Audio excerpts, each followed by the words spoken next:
and you're welcome to today's video. Thank you for joining me today. My name is Oluchi Oguni and you're welcome again. So today we're going to be talking about something that is very, very important to me, and I'm sure it's important to a whole lot of people. And like this video is captioned, help, help, my phone is controlling me. Okay, so it might not be as literal, like our phone is not like a remote control controlling us and all of that. But then if you're a bit like me, and I sense you might, be able to relate, sometimes it feels like our phones are literally controlling us, right? Because everything is in our phones. Our banks are on our phone, school is on our phone, many friends are on our phone, and then we find out that we're spending so much time with our phone that sometimes feels a little distressful to us if we really want to think about it. I mean, sometimes you just pick up your phone and you're like, let me just do something for like 5 minutes, and that 5 minutes turns to 50 minutes. And if someone asks you what exactly were you doing on your phone, many times you literally have no answer, because you're just moving from one app to the other and just checking this, checking that, and then minutes go by, hours go by, and time is gone. So sometimes we kind of feel out of control, like we don't really want to do phone so much, but we just find that sometimes we want to, sometimes we have to. And these days it feels like almost an addiction. Okay, so why is it important, first of all, for us to stop and realize what exactly is happening to us? That's because, first of all, phones are good, phones are amazing and all of that, but one of the things that phones do is that phones take away from the moment. Okay, so we're on our phones, we're talking, we're gisting, we're laughing, we're doing our school and things like that. But when a phone is right in front of us, it takes away from the moment with the person who's beside us. Now this can really cause some challenges in relationships that are close by, that are very close. For example, in a marriage relationship, you see a husband, you see a wife, they've been out all day, they come back from work, and everybody is in one corner pressing their phone. Like, the lady is cooking in the kitchen, she's pressing her phone, the man is in the bedroom, is pressing his phone. And it takes away that physical time that you're able to relate to this person who you need to build a relationship with. And so we find that our phones are disrupting our connections with those that we love the most. And because time is actually necessary to build relationships, you need to talk to your spouse, you actually need to relate, you need to look them eyeball to eyeball, you need to share and you need to discuss.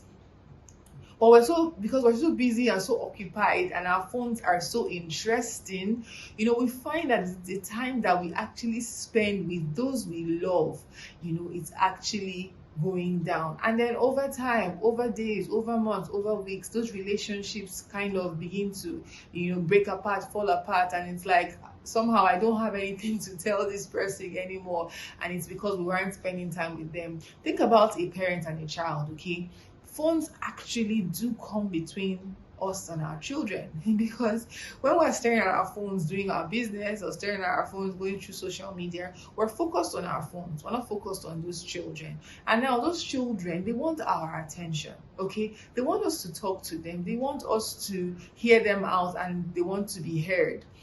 But it's a lot more distracting to actually, and a lot more relaxing for us to actually do what we're doing. So sometimes we even give them a device and we're like, okay, just sort yourself out, and we keep on shooing them so that we can have our own peace of mind and our own time of life. But like someone once said, a phone will always be small, but a child will not. Okay, so if a child finds out that my mom's device is much more important to her, you find out that before you know it, you turn and you look back, and your child is already a teenager, and you don't even know this child, and the child doesn't know you, and at that point doesn't even really want to know you. So we find out that time with our devices is actually taking precious time away from physical connection. Now, the second thing about our devices is that they are pleasure driven. Okay, so just going through social media gives us like bursts of delight and pleasure, and we feel relaxed and all of that. And we find that we keep on going back and back and back and back to pleasure, and we become like pleasure driven people. We're like high on pleasure, okay? And it becomes a problem because it's almost like an addiction. Now, another thing that our devices do, that is really concerning is that they take away time for us for personal reflection and personal growth. Okay, because there's so much bombarding us, on the news, on social media. Someone's always saying this, someone's always doing this, someone commented on this, and we're so eager to find out what is happening, what's the latest thing. We know fear of missing out syndrome is out there. And so it's difficult for us to actually take a few moments by ourselves, and just to say, okay, I'm shutting out. I just want to think. I just want to reflect. I just want to enjoy the moment. It's a bit difficult because we're so bombarded by so much information.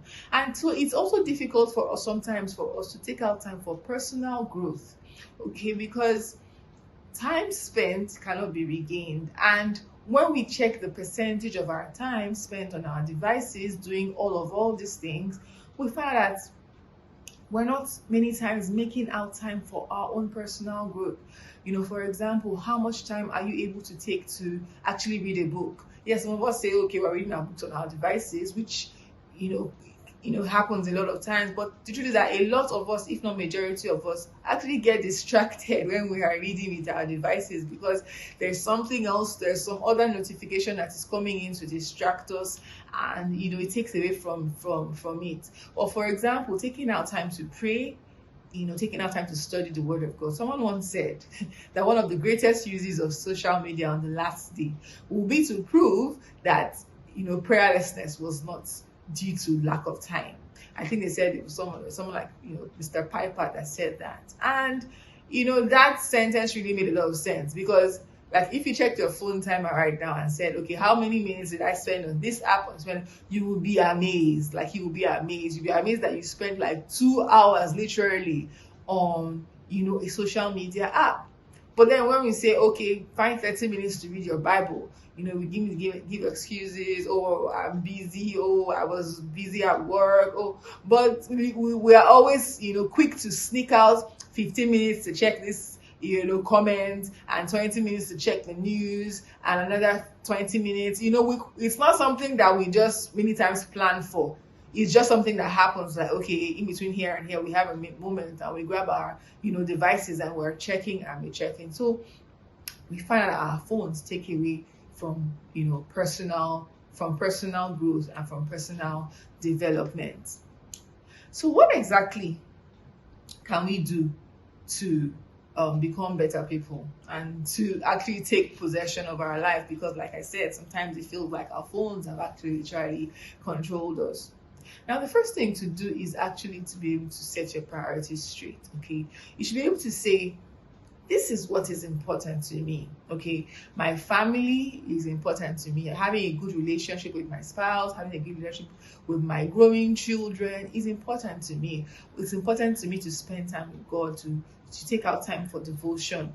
It's important for me to take out time for personal growth. And then if we prioritize our lives, we should be able to prioritize our time to adapt to our priorities. So first things first, we must prioritize. What is one of the first things that we should do? Now, the second thing is being intentional. We have to be intentional about it. In fact, truth is that you don't know how addicted you are to your device until you actually try to, set some rules for yourself. You realize, oh my gosh, like I am actually literally hooked. So you need to be intentional. For example, you could decide to have, device-free times of the day. Like I said, a lot of time when both people, spouses come back from work, everybody's still on their phones till evening, before everybody goes to bed, and it's a cycle. So you could decide that when everybody comes back from work, nobody is pressing any devices, everybody keeps their device in a safe, far away place, and we all come together, we eat, we chat, we catch up with each other, we actually hear out ourselves, we actually interact, for the hours that there are. So we are kind of shutting out the world. We're saying we want to have our own space, we want to have our own us time.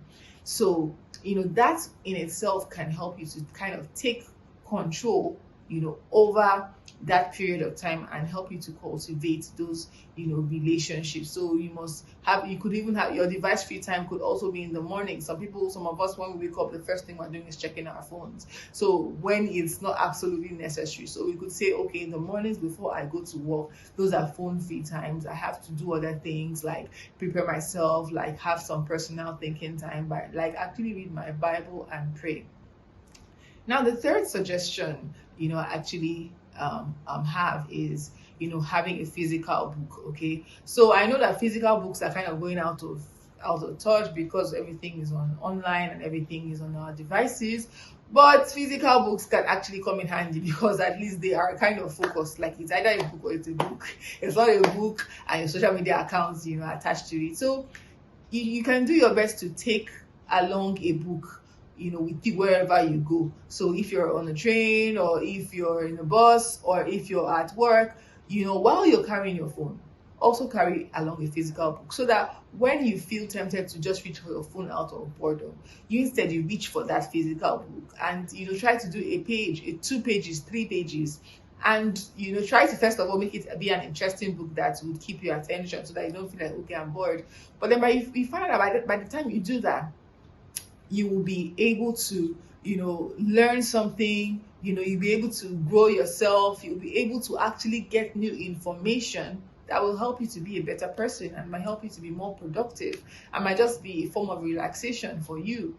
So one of the things we can actually do is actually go along with physical books. Now, another thing that we can also do is that we must intentionally seek to not just to consume, but to produce. So when you find yourself on your device, you should stop yourself at a point and say, okay, am I producing or am I consuming? Because many times we find ourselves literally just watching other people live their dreams while we are losing our own dreams. We're losing our dreams because we're wasting our time. We're not pursuing our own dreams. We're just watching other people live their own dreams. So you should pause.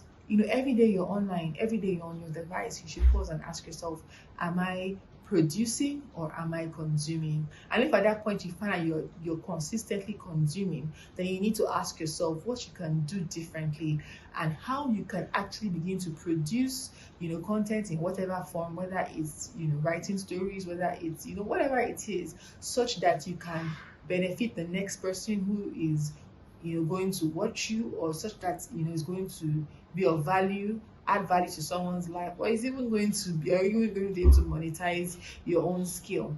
Now, the final suggestion, or the second to last suggestion I have, is that you should also be intentional about learning something every day. So when you go on the online space, don't just browse aimlessly, swipe, look at this, laugh at this, comment at this. No, we should try to be as intentional as possible about learning something new every day, okay, so that your time spent in the online space will actually be worthwhile. And finally, you have to pray. You really have to pray, because all of this is not possible if God doesn't help you, okay? Because sometimes we're in deeper than we actually know. There's a lot of forces fighting against us, like people who are selling on people. Social media is actually something that is all embracing, and something so exciting, and God's help is actually needed, to help to break some addictions, and to help you to become more disciplined and more intentional. So I hope that you've learned something or two about intentionality, and about making good use of your time. Please, I want to encourage you, don't waste your time, because your time is your life. You can't get back time. You can get back other things, but you can't get back time. And you aren't actually getting, we're all growing older, we're ageless. We aim to be ageless, but we're growing older. And so your time is your life. If you waste your time, you actually waste your life. So take control of your life and of your time. So thank you so much for joining me in today's video. If you enjoyed it, please kindly drop a comment, and kindly like the video, and you can also subscribe to my channel for more interesting content. So thank you so much for joining me, and I'll see you in the next video. Bye bye.